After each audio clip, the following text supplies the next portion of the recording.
Hello everyone, कैसे हैं आप सब। साइंस क्लासेस में आप सभी का बहुत बहुत स्वागत है। तो चलिए आज के सेशन में हम भौतिक एवं रासायनिक परिवर्तन के बारे में अध्ययन करेंगे। तो आप सभी से आग्रह है कि आप सभी जुड़ जाइए ताकि आपकी आज की सेशन मिस नहीं हो। तो चलिए, हमें उम्मीद है और आशा है पूरा कि आप सभी बहुत अच्छे ही होंगे। तो आप सभी अपना कमेंट बनाए रखिए। तो चलिए आज शुरुआत करते हैं भौतिक और रासायनिक परिवर्तन के बारे में और जानते हैं। तो बिना देर किए हुए चलिए देखते हैं इसको। भौतिक और रासायनिक परिवर्तन, हमें जहाँ तक है लगता है कि आपने इसके बारे में बहुत सारे कंटेंट आप पढ़ चुके हैं। तो सबसे पहले हम लेते हैं पहला पॉइंट को। सेम वही चीज लिखा हुआ पिछले अध्याय में आप सबों ने पदार्थ के भौतिक गुणों के बारे में अध्ययन कर चुके हैं। ठीक है, भौतिक गुणों के बारे में आप सभी ने जान चुके हैं।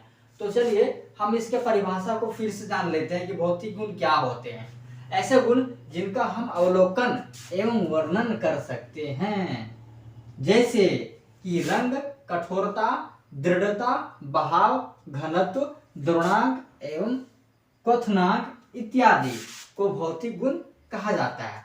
तो हमें नहीं लगता कि आप इसमें कोई चीज पर कंफ्यूजन है।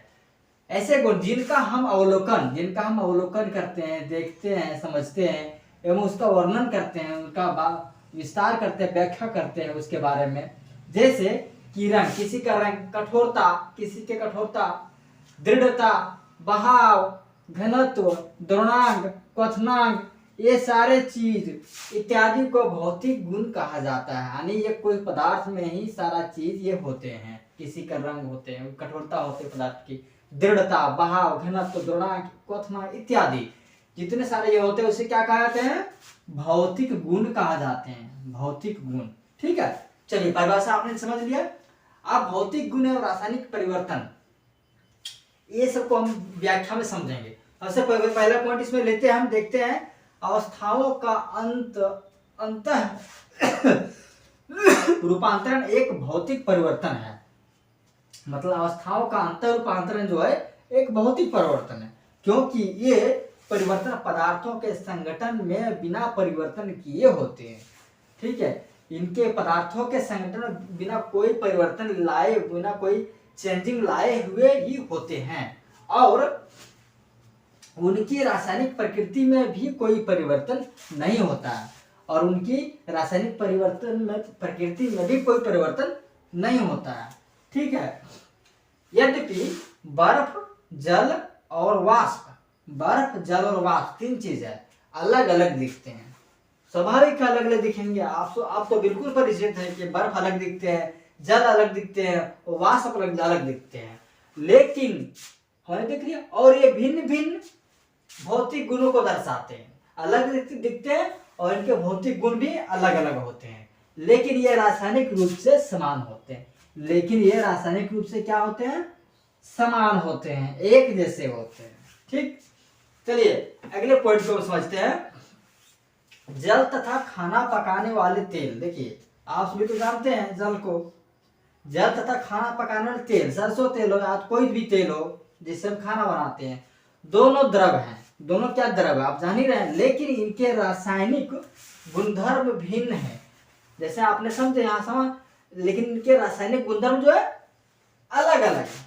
ठीक है, इनकी गंध और ज्वलनशीलता में अंतर है। देखिए जल के गंध जो है अलग है और तेल के गंध अलग है। जल की ज्वलनशीलता अलग है, तेल की ज्वलनशीलता अलग है। वही बता रहा है कि इनकी गंध और ज्वलनशीलता में अंतर है, में डिफरेंस है। चलिए आगे देखते हैं।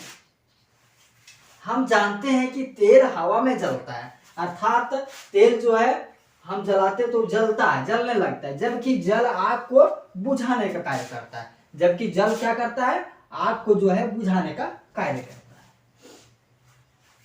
तेल का यह रासायनिक गुण जल से इसे अलग करता है। देखिए तेल का यह रासायनिक गुण जल से इसलिए अलग करता है क्योंकि जो तेल जो है जलता है, तेल क्या है? जलता है, लेकिन आग का काम क्या है?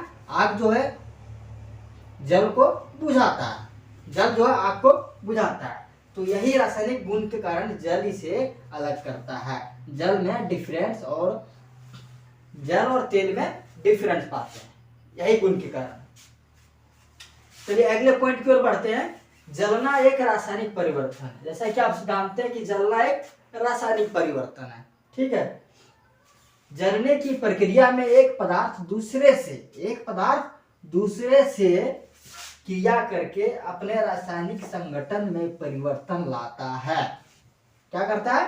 रासायनिक संगठन में परिवर्तन लाता है। आप जान ही रहे हैं, जैसे मोमबत्ती जलती है तो एक पदार्थ दूसरे से क्रिया करके अपने रासायनिक संगठन में परिवर्तन लाता है। अब देखिए, आप तो जानते ही परिवर्तन लाता ही लाता है। देखिए, और सबसे अंतिम में जानते हैं कि मोमबत्ती के जलने की प्रक्रिया में भौतिक एवं रासायनिक दोनों परिवर्तन होते हैं। आपको ध्यान रहे कि मोमबत्ती में जो प्रक्रिया होती है जलने का, उसमें भौतिक और रासायनिक परिवर्तन दोनों होते हैं। तो आपने भली भांति समझ लिया कि भौतिक गुण क्या होते हैं, भौतिक अवस्था क्या होते हैं और भौतिक और रासायनिक परिवर्तन क्या है। तो आज के सेशन में बस इतना ही, और फिर हम मिलते हैं नेक्स्ट सेशन में। तब तक के लिए आप अपना बहुत ध्यान रखिए, बहुत ख्याल रखिए। जय हिंद, जय भारत।